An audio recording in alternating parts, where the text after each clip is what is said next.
পৰীক্ষাত যদি এনেকুৱা স্কোয়াৰৰ যোগফল উলিয়াব দিয়ে তেনেহ'লে এইটো কেনেকৈ সলভ কৰিব লাগে এইটো আমি আজি চাম।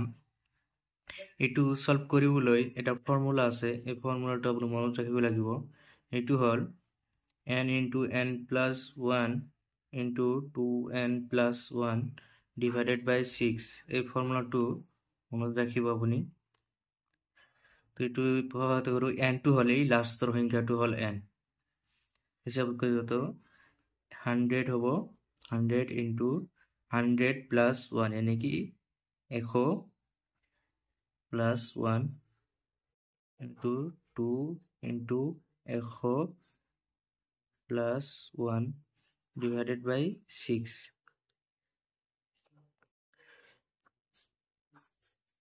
6 हो 100 into 100 1 2 2 201।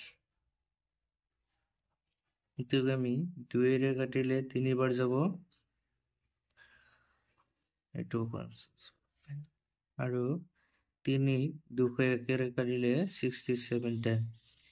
তে থেকে 50 into 101 into 67 এটো পূরণ করিলে आंसर আহিব 33350। এটো হল आंसर। তে এনেকে অতি সহজে আমি কোশ্চেনটো সলভ কৰিব পাৰি। চাইলো আৰু যদি এনেকুৱা কিবোৰ্ড যোগফল উলিয়াব দিয়ে তেনেহ'লে এইটো কেনেকৈ সলভ কৰিব লাগে সেইটো আজি সেইটো সলভ কৰিবলৈ এটা ফৰ্মুলা আছে। ফৰ্মুলাটো হ'ল n into n plus 1 divided by 2 into whole square।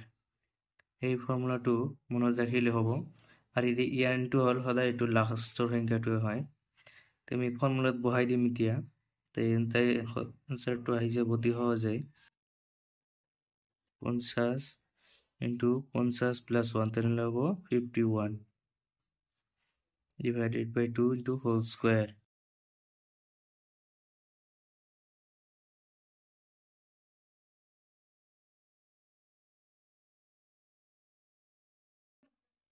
পঞ্চাশ কিমান হয় 50 আৰু 50 পূৰণ কৰিলে আহি যাব 0 0 5 25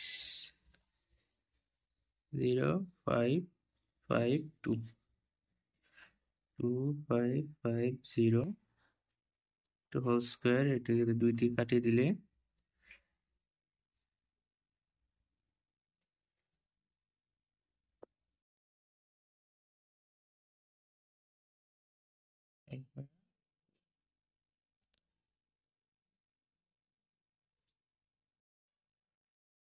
आंसर তে 1275 হোল স্কয়ারের आंसरটো হ'ব এটোৰ টোটাল आंसरটো কিমান হ'ব এটো आंसरৰ স্কয়াৰ কৰি দিলে আহি যাব।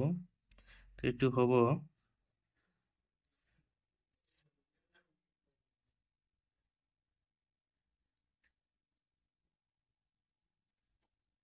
এটো হ'ব आंसर। দেখা কৰো আপুনি এই ভিডিওটাৰ পৰা কিবা শিকিব পাৰিছে আৰু এক্সামতো এইটো আপোনাৰ কাৰণে বহুত হেল্পফুল হ'ব। আজিৰ কাৰণে এইখিনিয়ে।